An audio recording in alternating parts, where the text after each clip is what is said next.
Deus escolhe quem está em desvantagem. E você vai entender por quê, já já.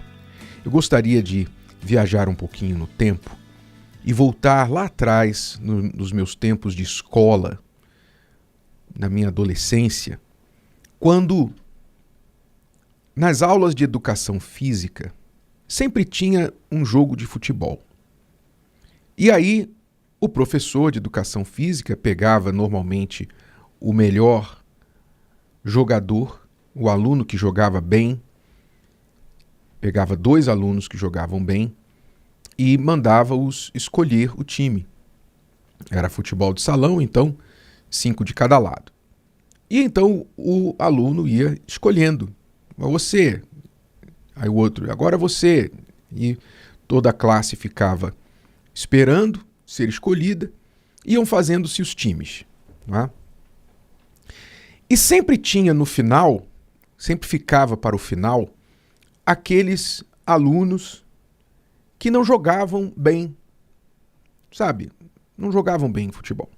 Então, normalmente, como a gente já conhecia um ao outro, estes ficavam por último. E acontecia algo muito curioso, muito interessante, que os que ficavam por último eram escolhidos no time, às vezes só para formar os 5 jogadores em campo. Eles jogavam com muita má vontade.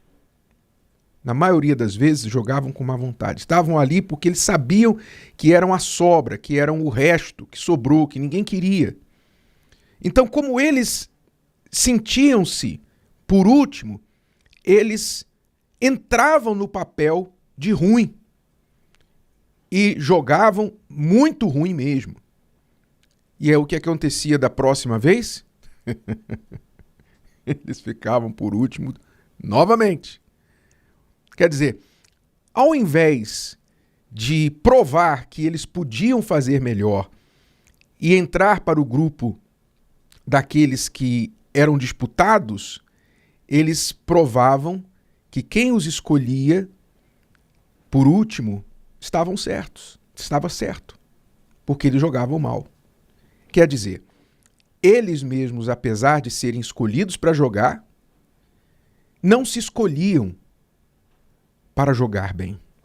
Porque, seja no futebol como em qualquer outra coisa na vida, todos nós chegamos na vida sendo ruins em tudo que fazíamos.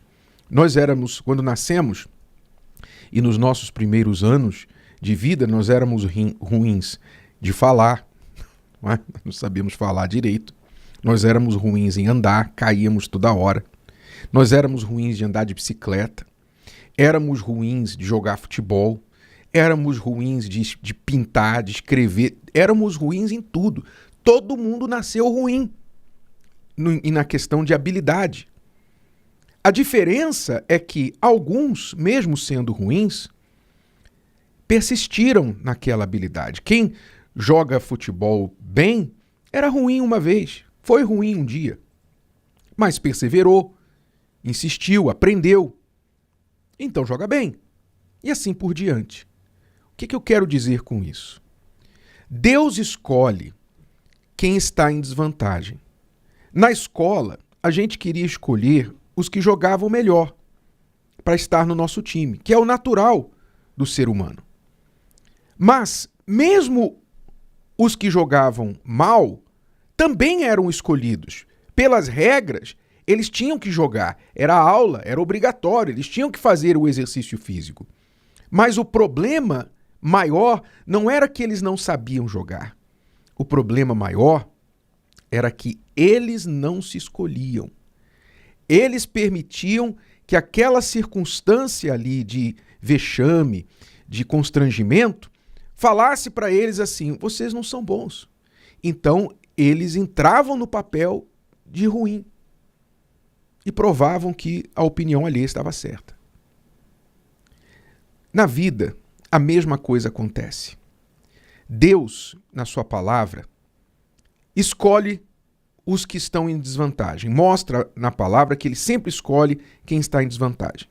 Deus sempre trabalhou assim. É só você olhar de Gênesis a Apocalipse, você vai ver que Deus escolheu sempre alguém em desvantagem. Alguém que era desacreditado, alguém que ninguém queria, alguém que era de uma aparência meio assim, não atraente. Enfim, Deus sempre escolheu aquela pessoa em desvantagem. Até Jesus, quando veio a este mundo, você imagina, né? O Filho de Deus, quando veio a este mundo, em carne e osso, ele poderia ter sido, digamos assim, um modelo de homem. Não é?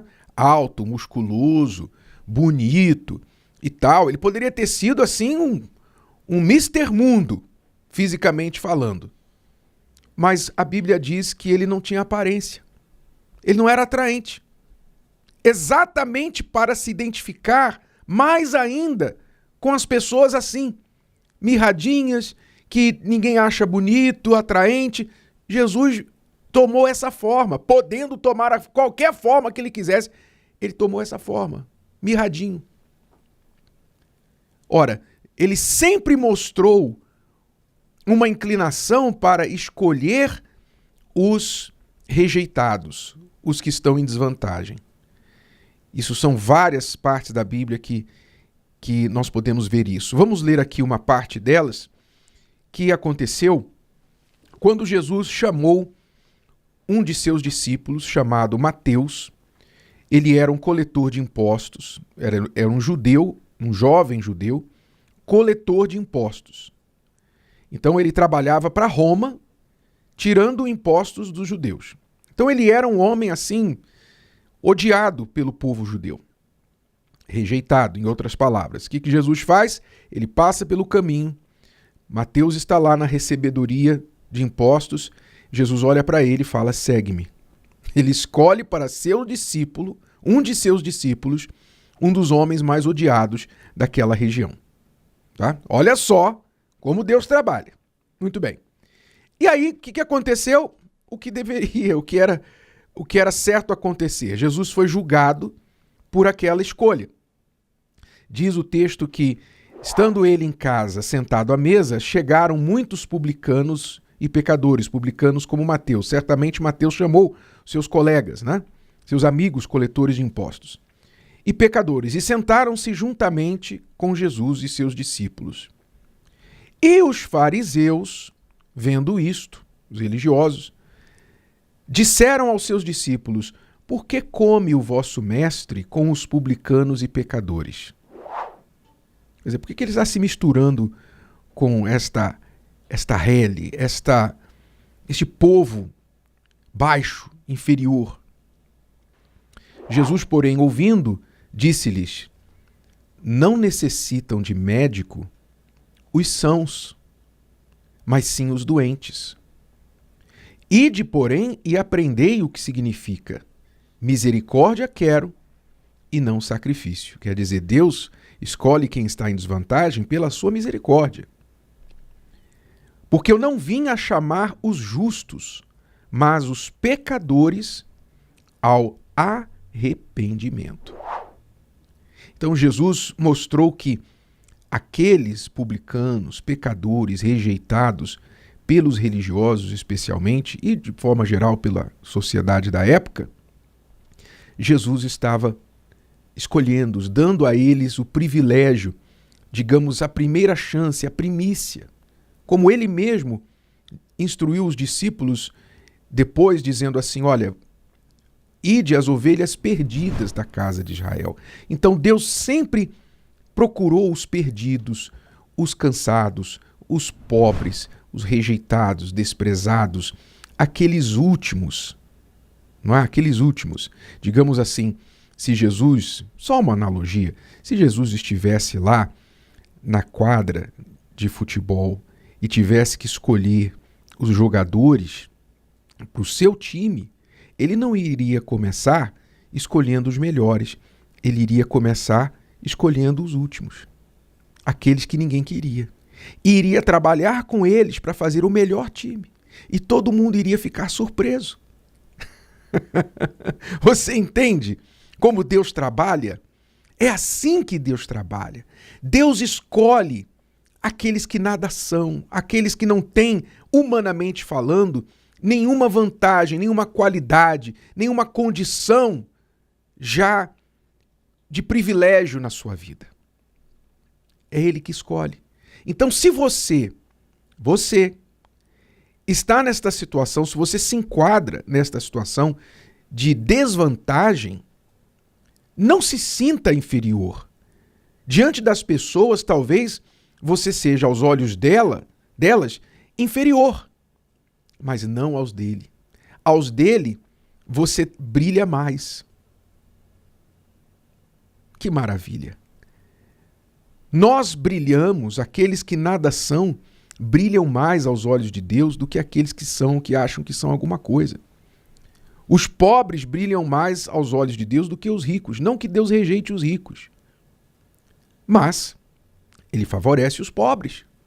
Ele favorece o que está rejeitado. Mas se você entra em campo e se comporta como aqueles colegas meus que ficaram por último e depois fizeram corpo mole, não acreditavam neles mesmos porque inicialmente alguém não acreditou, se você não acredita que você é um escolhido, então ele não pode fazer nada por você. Você precisa crer. Você precisa se escolher. Você precisa acreditar que ele acredita em você. Você entendeu? Você precisa acreditar que ele acredita em você. Crer que ele crê em você. E aceitar essa escolha. Ainda que você não entenda, não sei porque que ele viu em mim, mas se ele viu, quem sou eu para não ver? Se ele escolheu, quem sou eu para não me escolher? Aceite este privilégio, esta vantagem que Deus dá aos que estão em desvantagem. Então, se você estiver em desvantagem e você aceitar a escolha de Deus, meu amigo, minha amiga, Deus vai fazer de você um exemplo, um campeão, um líder improvável. Aquilo que ninguém esperava. Que todos, quando olharem e virem o que ele fez de você, no que você se tornou, eles vão dizer assim: quem o ajudou? Quem fez isso?